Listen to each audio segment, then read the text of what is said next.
The Boston Celtics are through to the NBA Finals, and some people, John, some people don't want to give them their merits. I'm a Heat fan. You're a Philly fan. We're going to do our best to keep it as neutral as we can as we go through the 5 reasons why most people don't think Boston stand a chance in the NBA Finals. Yep. Let's get locked in.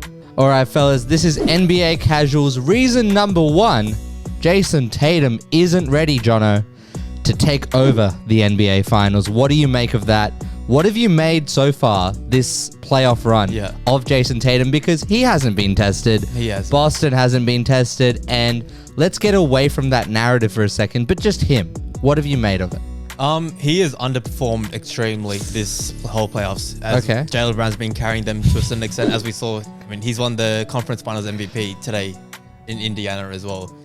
And that's a bit of a worry after Jayson Tatum's history in the playoffs. And just throughout the season, he was horrible in the clutch.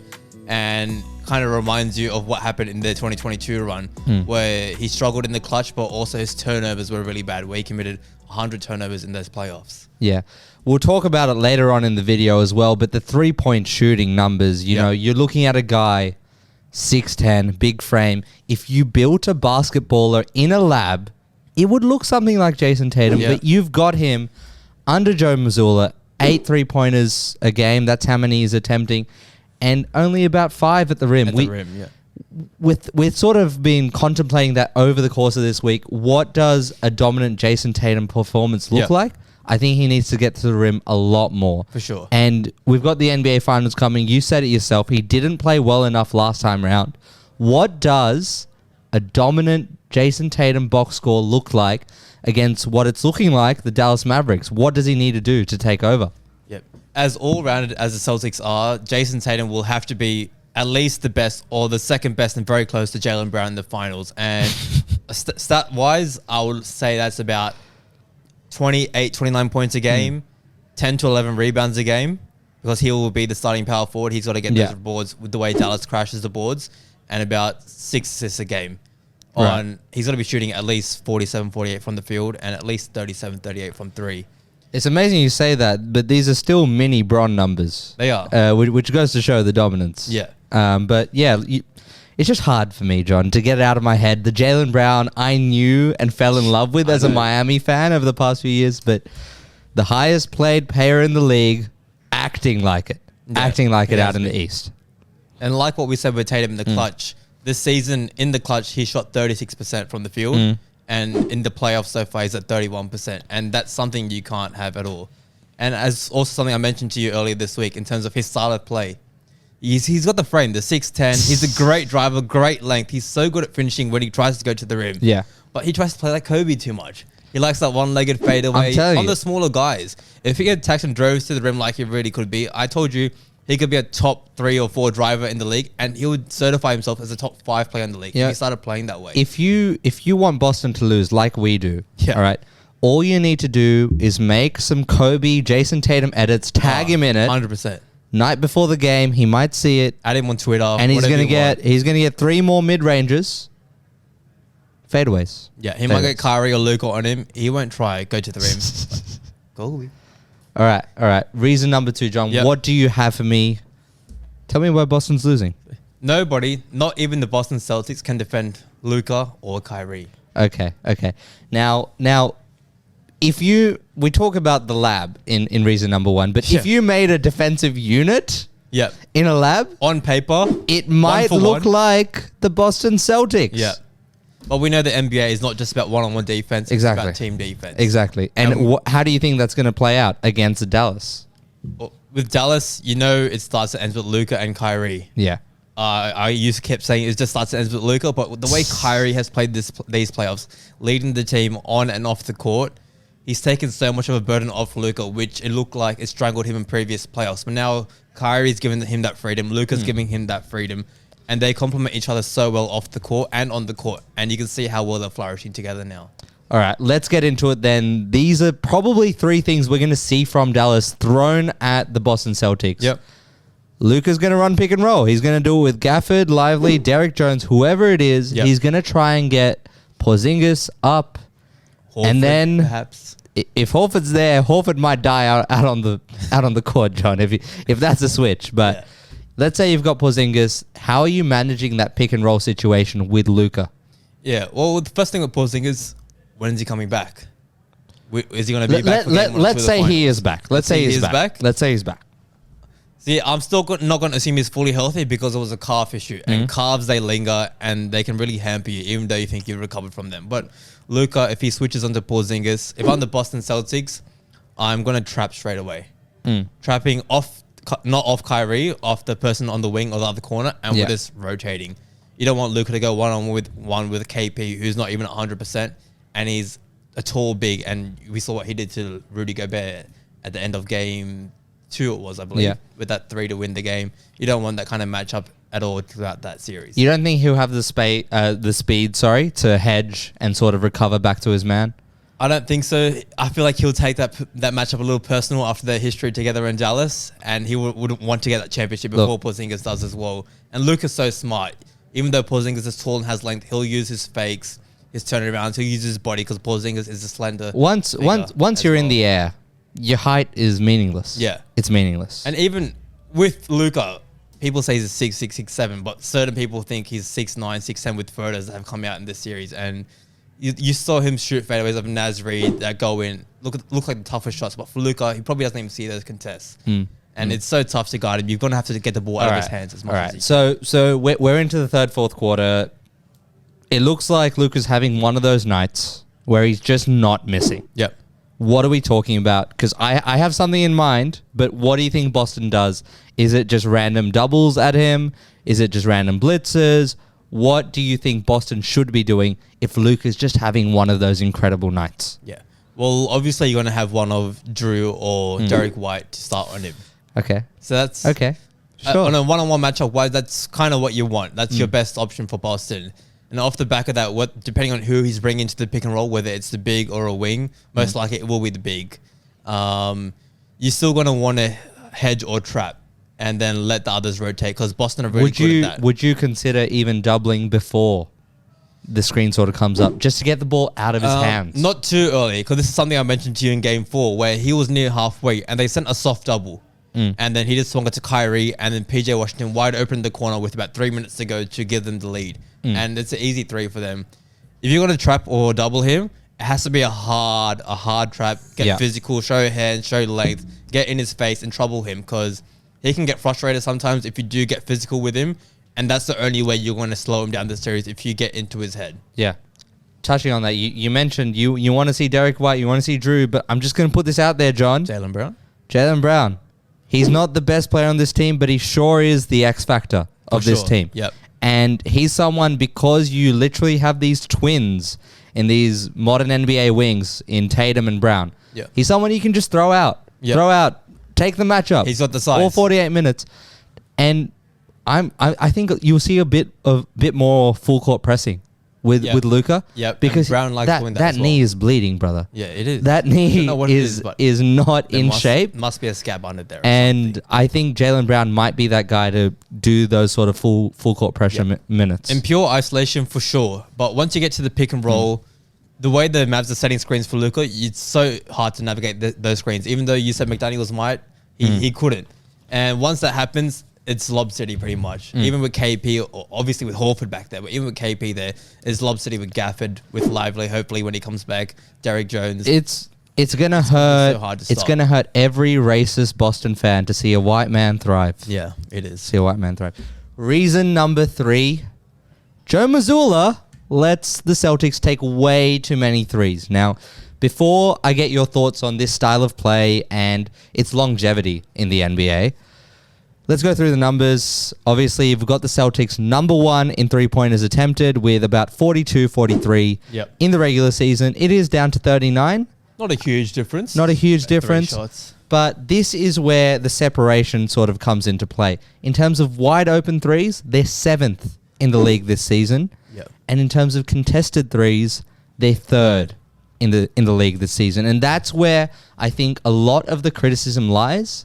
People don't think these are quality shots. Yes, you have great three-point shooters, but if you are dropping down so much in the rankings from the overall ranking to the contested ranking, there's a reason for that. Yep. There's a reason for that. And Jono, floor is all yours, my friend. Yeah. What are your thoughts on this style of play? Because if you haven't watched the Boston Celtics game, it would surprise you. It's a live and die by the three mentality. Yeah. And Mazzulla, he's a young coach. He's probably like one of those analytics numbers kind of guys, and he just thinks three is more than two. So that's why he kind of gets him to shoot so many threes.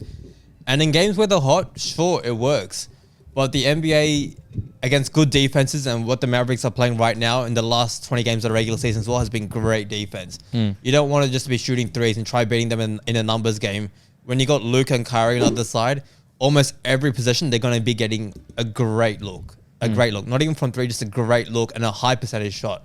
And you don't want to be playing that game against the Mavs. You're going to be wanting to get as many shots to the rim as you can that are high percentage shots. And they're going to have to change it up a bit in this series. And like you saw, contested threes, they were third in the league. Most of that is Jayson Tatum and Jaylen Brown just in ISOs, just hezzy cross, and then just pulling up. Not even that. The ones that surprise me are the Drew Holiday off the dribble step back threes. Yeah. Those are the ones which sort of raise an eyebrow for me because I don't mind catch and shoot. Even Jayson Tatum, if he wants to let it fly from three, I don't hate it. Yeah. But Drew Holiday allowed finally with this freedom, and it's working out. They've all got that freedom. But was that like a political? No. Okay. No. Right. Not at all. They've got that freedom to shoot when they want to with whatever looks they have. Yeah, 100%. But when I go back to it, I look at this team and it just seems like that hyperfixation. We've seen it in, I guess, the series. It could have lost to 2 or 3 losses. Yeah. Against Indiana. Yep. Against Miami, you drop a game. Against Cleveland, you drop a game because some days those shots just won't fall. Yep. And against the Mavs, I think you need to have a more pragmatic approach. Yeah. A more pragmatic approach. I think in game 1 or game 2 in the conference finals just then, Al Horford took about 12 threes. And if I'm the Mavs, I'm going to be taking that all day, every day. Yeah. And you saw how they defended Ant in the conference finals so far. They're cramping that paint and making him kick it out. And whether they want to let Boston feed into that style, just shooting by the three where they cramp the drives and just let him spray it out, we'll see how that plays out. And that might feed into how the Mavs want the Celtics to play as well. 100%. What do you got? Reason number 4. In the fourth quarter, the Celtics have no identity down the clutch, and that will finally hurt them in the finals, not the playoffs. Okay. This is where you're going to get a lot of your narrative-based analysis, okay? Because what have we learned this playoffs? That games are so goddamn marginal, Jono. Yeah. Every one of these series that comes down to the clutch, everyone wants to harp on about the last play. Yep. And you're going to see a lot of that discussion, but really the conversation is, it's a 48-minute game. There's a million things that could go a million ways that decide a game. But in the fourth quarter, let's focus on that down the clutch because the Boston offense is so random. It's all on vibes. It is so random, yeah. We don't know what's going to happen. I'll run you through the numbers. Obviously, you're bound to see Jaylen Brown. You're bound to see Jayson Tatum have a lot of ISOs. 7 ISOs for Tatum, 3 ISOs for Brown. Not the best possessions, I would say, from a stats perspective. In particular from Tatum's side, where they're only averaging 0.8 points per game on those possessions, and he's shooting 33% from the field himself.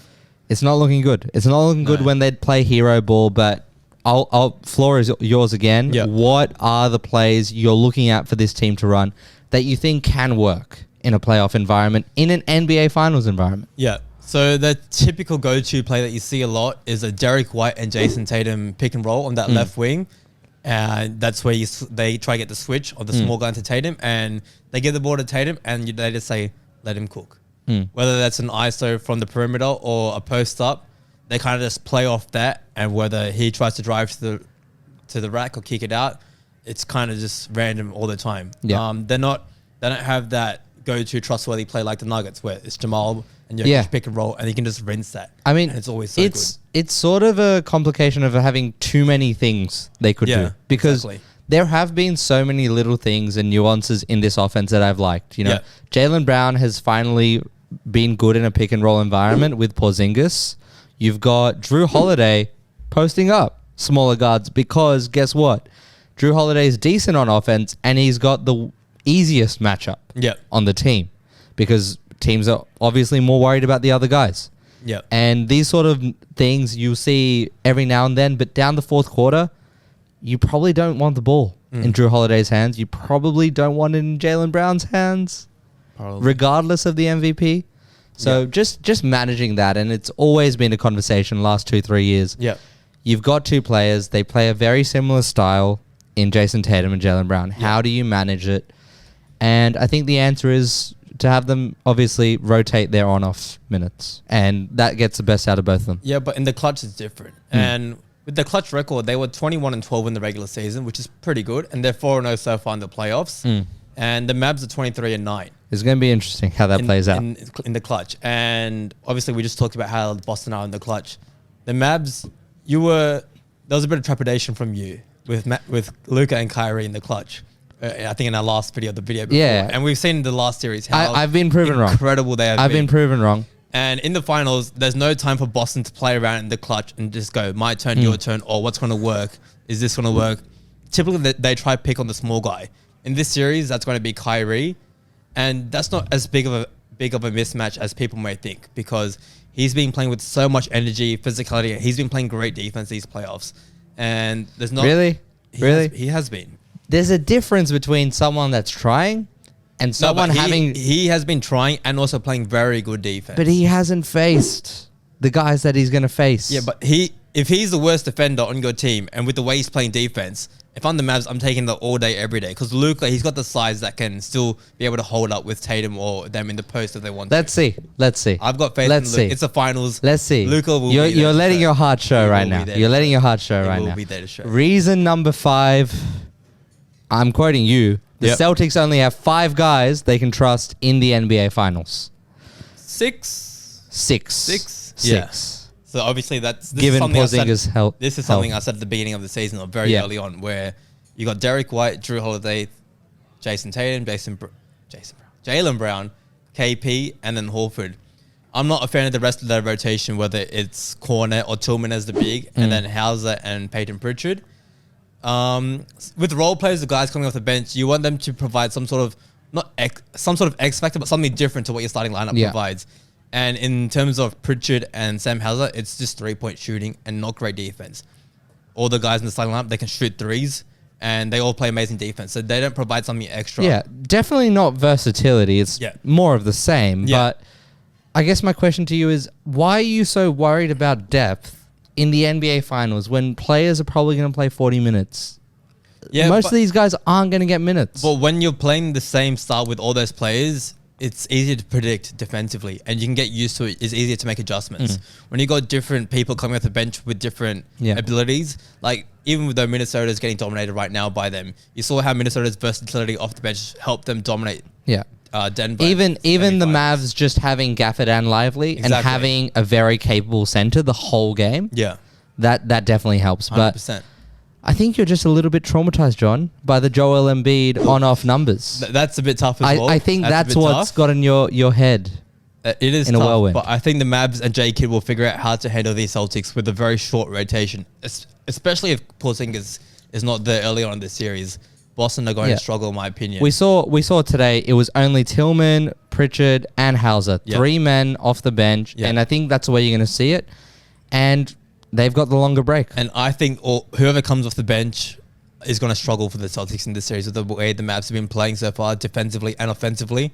They're going to be targeted and on both sides of the floor, and I think they will really struggle, and the Mavs will take big advantage of that. Yeah, of course. I mean, you look at role players on the bench, no defense. I'm used to it. Duncan Robinson. Yeah. Eat your heart out. Tyler Hero. There's no need for that. There's no need for that. There's no need for that. If you like this sort of video, if you like NBA casuals, like the video. If you want to stick around for next week, hit the subscribe button. This is NBA Casuals weekly basketball analysis with a twist. Ciao.